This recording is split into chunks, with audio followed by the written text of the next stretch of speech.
Hello there, you're watching the press preview. A first look at what is on the front pages. So, time to see what's making the headlines with the political editor of The Sun, Harry Cole, and the policy and politics correspondent at the New Statesman, Zoe Grunewald. Welcome to both of you. Hi. Here with us until just before midnight.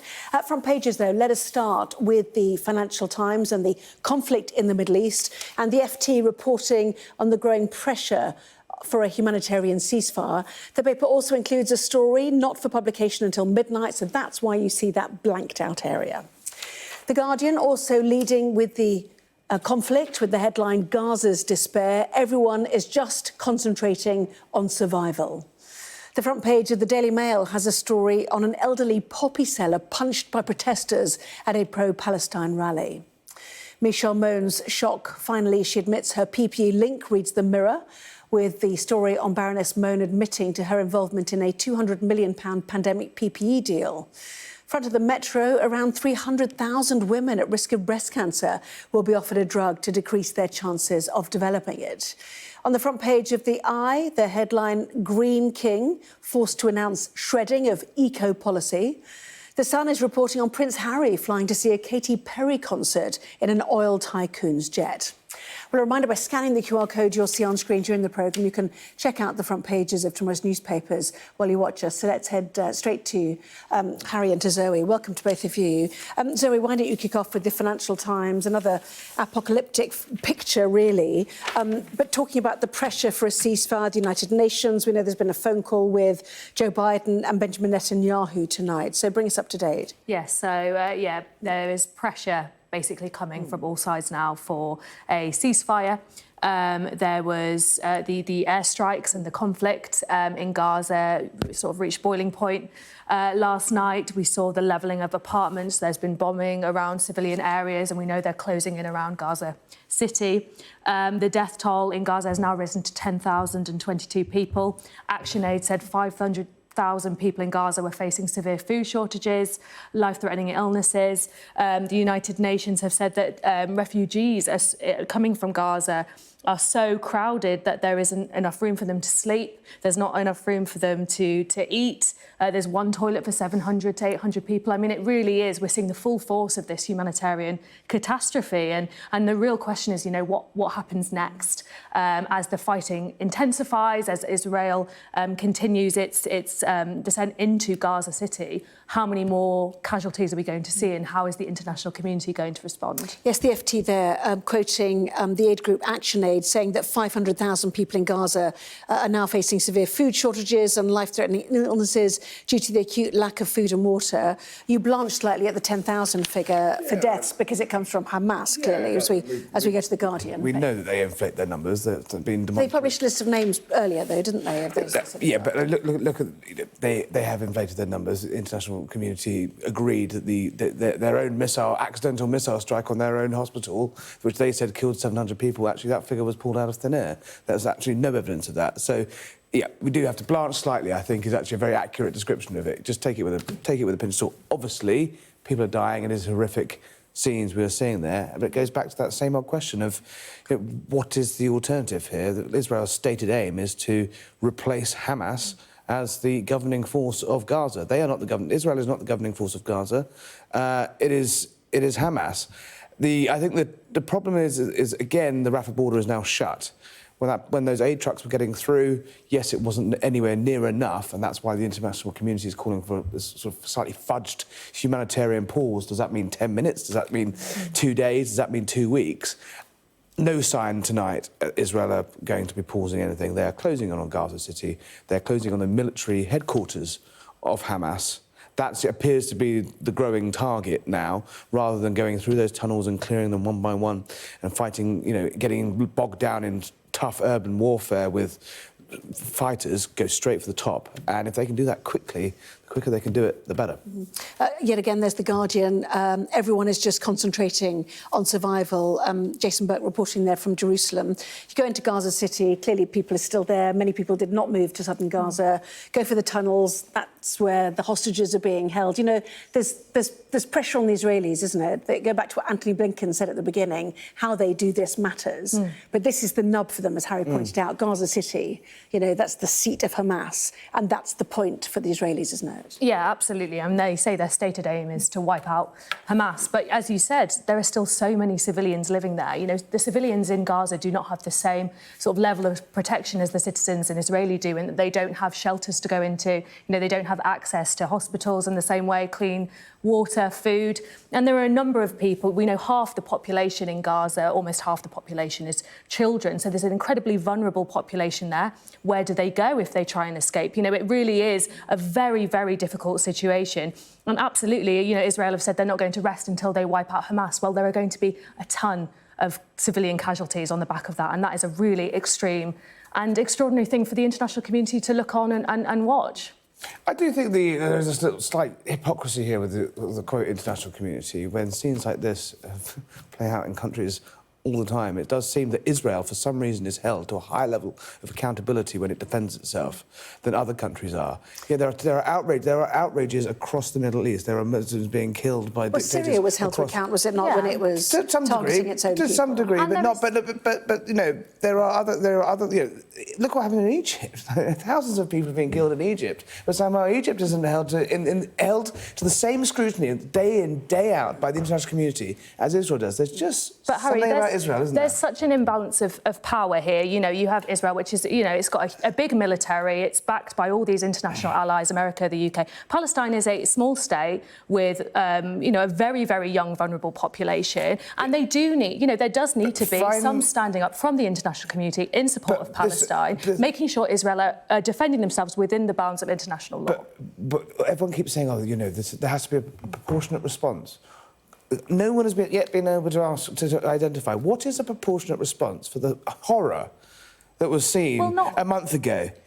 Babies speared, put into ovens, set fire, tied together. What is the proportionate response to that? It's carpet bombing.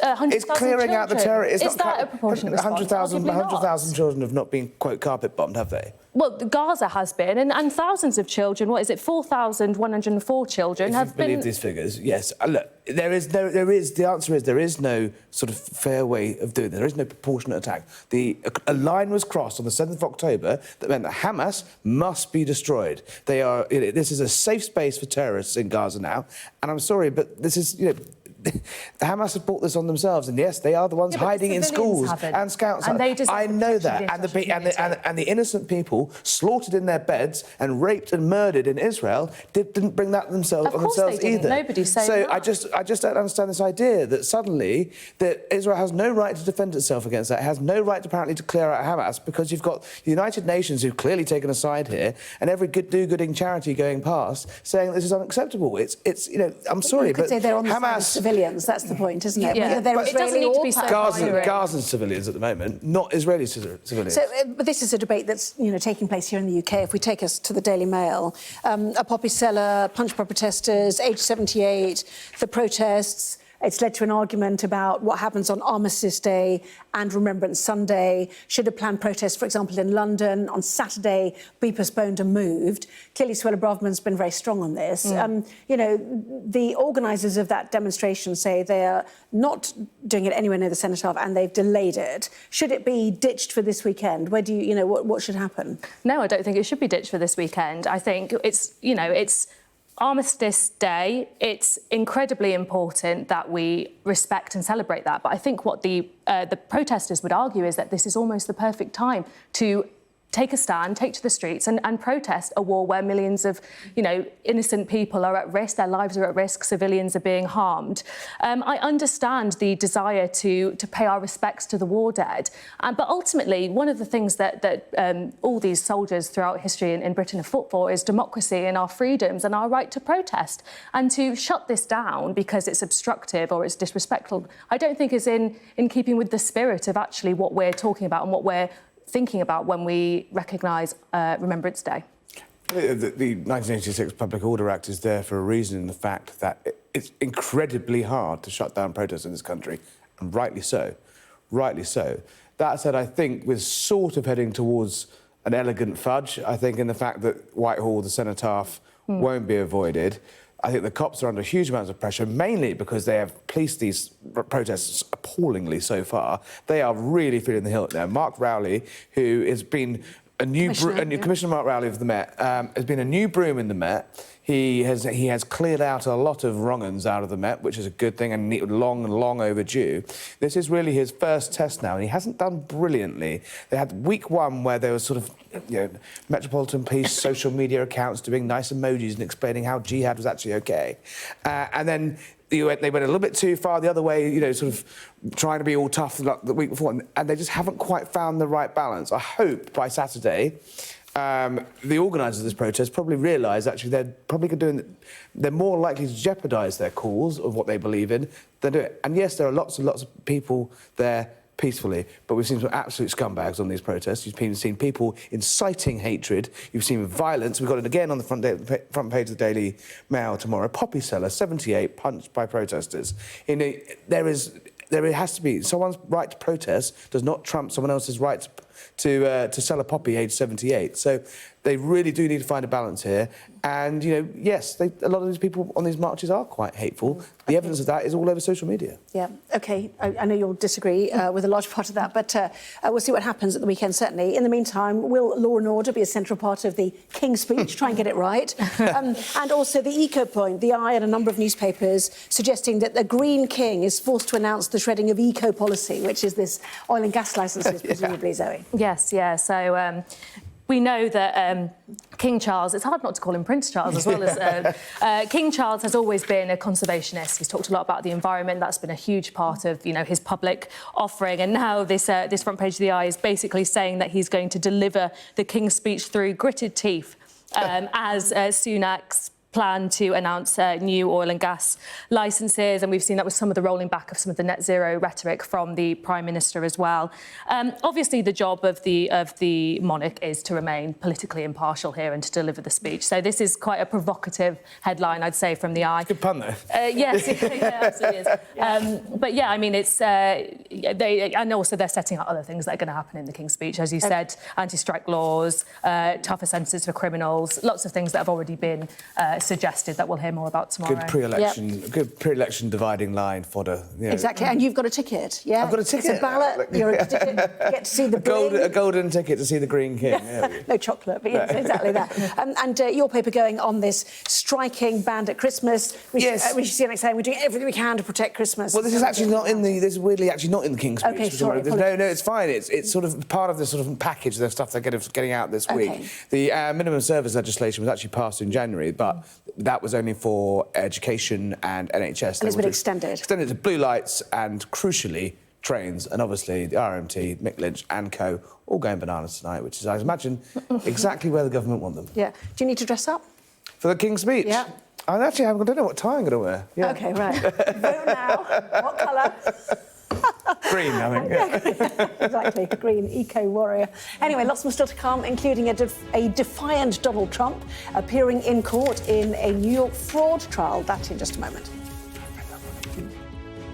Welcome back. You are watching the press preview with me once again, the political editor of The Sun, Harry Cole, and the policy and politics correspondent at the New Statesman, Zoe Grunewald. Welcome back to both of you. Zoe, why don't we take a look at the Metro now? In fact, this is on a number of front pages. One of those embargoed stories. 300,000 could get a drug to avoid breast cancer. It's certainly being held by people, isn't it? Yes, so I think I'm going to pronounce this correctly. Anastrozole, I think, is the drug. It's already used to treat the disease, but it reduces breast cancer cases by 49%. Over 11 years among eligible women. So almost 300,000 women at risk of breast cancer will be offered this drug. So this is obviously a great thing for women's health across the country, typically an area that is under-researched, underfunded, not giving a great deal of attention. We're seeing this drug, and obviously we always have to be cautious when we hear about new kind of miracle drugs, because they often, we hear about it a lot, and they by no means are a silver bullet, but it's great to hear that there might be something that could help reduce breast cancer in this country. Yes, they say 47,000 women in England are diagnosed with breast cancer each year.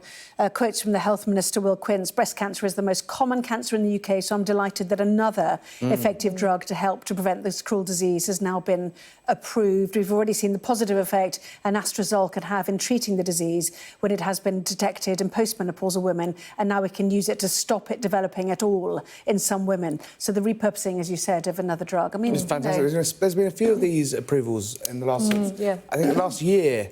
And if they are as sold, or even if in fact they're half as sold, then that is only a good thing. Someone said to me the other day, and it's really stuck in my head, is if you imagine the technology that you had in your mobile phone 15 years ago or 10 years ago, you could play Snake on it, and that was about it really, and you could hold 10 messages and compare it to what your technology is like in your hand now.